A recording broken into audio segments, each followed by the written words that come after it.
You know, for 30 years, PlayStation has lived by one single rule: exclusive sell consoles. But today, we're going to talk about the earth-shattering rumor that Sony is about to smash that sacred rule and what it means for the entire future of gaming. And this question, is pulled right from a forum, and it just cuts straight to the heart of this whole thing. It's all about brand loyalty.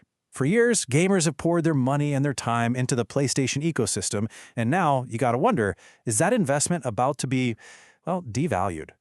And here it is, the bombshell. The rumor is that the next God of War, a crown jewel for PlayStation, is coming to PC on day one. Not a year later, not 6 months later, the same day.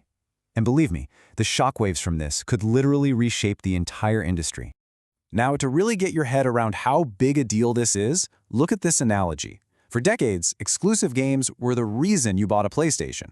So this isn't just some new marketing plan. This would be a complete 180-degree flip on their core identity.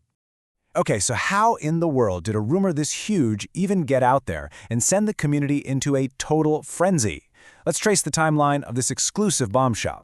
Man, it was a crazy 48 hours. It all kicked off with this one kind of cryptic post from an insider. A few hours later, big names like Bloomberg and VGC started confirming details, and the whole thing just blew up. By the time the next day rolled around, this wasn't just some internet rumor anymore. No way. It was big enough to actually move the market and send Sony stock up. Okay, but here's what's really interesting. Despite all the gut reactions, the community isn't all angry about it.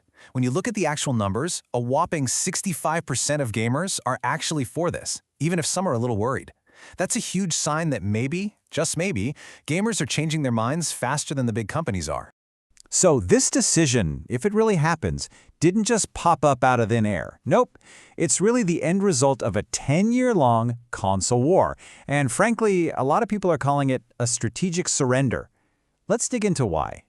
This table right here, it perfectly lays out the chess match that's been going on. Think back 10 years. Microsoft rolls out Play Anywhere, putting all their games on PC from day one. Meanwhile, Sony was digging in its heels with its exclusives forever mantra.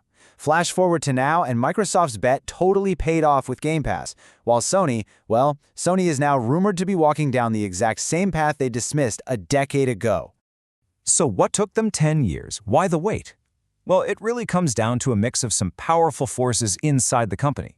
You had corporate pride, this feeling that PlayStation was just special and above the PC market.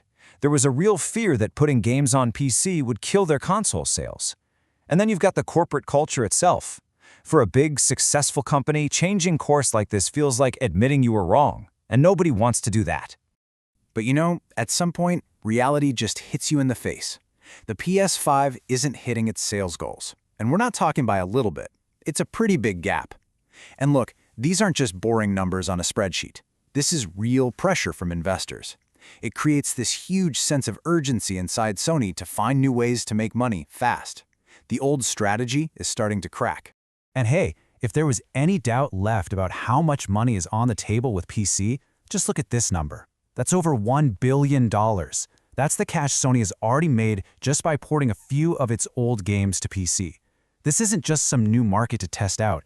It's a proven gold mine they've barely even scratched the surface of. Okay, but this whole thing isn't just about spreadsheets and stock prices, right?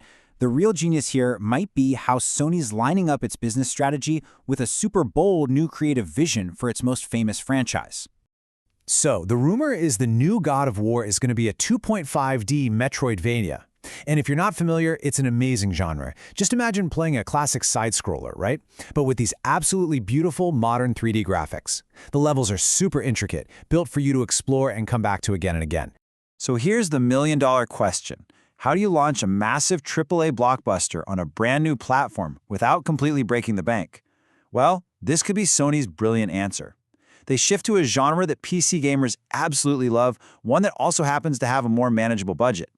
Suddenly, this huge, risky gamble feels a lot safer, and they get to give fans something totally new and exciting at the same time. So for us, the players, what does this actually mean? It means a total reinvention of the God of War experience. We're basically trading that slow, tactical, over-the-shoulder camera from the last few games for something completely different. Lightning-fast, rhythmic combat in these just beautifully designed cinematic levels. It's like going back to the series' high-action roots, but with a totally modern, stunning new look. All right, let's get back to the money. Let's talk about the high-stakes math and the kind of hidden hardware strategies behind this whole billion-dollar gamble.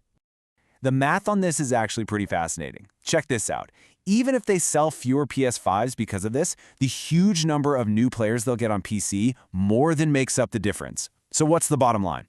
The projections show this move could rake in an extra $44 million. That's a calculated risk with a massive potential payday. And this is where we get to the really clever, kind of hidden layer of this whole strategy. It's basically the ultimate you scratch my back, I'll scratch yours deal. See, NVIDIA and AMD, they need a must-have killer game to sell their brand new graphics cards. And Sony, they need a huge base of high-end PCs ready to buy their new game. It's a partnership timed so perfectly, it's a win-win-win for everybody involved. So, what does this all mean for the future? Let's zoom out and take a look at what could be next for the PlayStation brand in this brave new world. When you look at where things are heading, there are really three possible futures here. The most likely, Sony goes all in and just becomes a multi-platform publisher, like EA. A close second is this kind of hybrid model, where some games stay exclusive, but the big blockbusters launch everywhere. And yeah, they could go back to the old way of doing things, but honestly, that seems pretty unlikely at this point. A massive change in software strategy like this is definitely going to change the hardware too. I mean, the PS6 could be something totally different. Maybe a hybrid console like the Nintendo Switch, or a cheaper all-digital box that's all about services. You know, this might be the beginning of the end for the traditional console as we know it. PlayStation in the future might be less about the box under your TV and more about a service you just subscribe to. And that, right there, is the key takeaway. Sony isn't killing PlayStation. They're evolving it. Think about how Nintendo took its characters and made movies and theme parks. Sony's doing the same thing. They're turning PlayStation from just a piece of hardware into a global entertainment brand that can be anywhere, on your console, on your PC, wherever. So at the end of the day, this is a huge bet on a future where the walls between platforms start to crumble and great games are just easier for everyone to play. It's a massive turning point for the whole industry, and it really leaves us with one big question. Are we, the gamers, actually ready for it?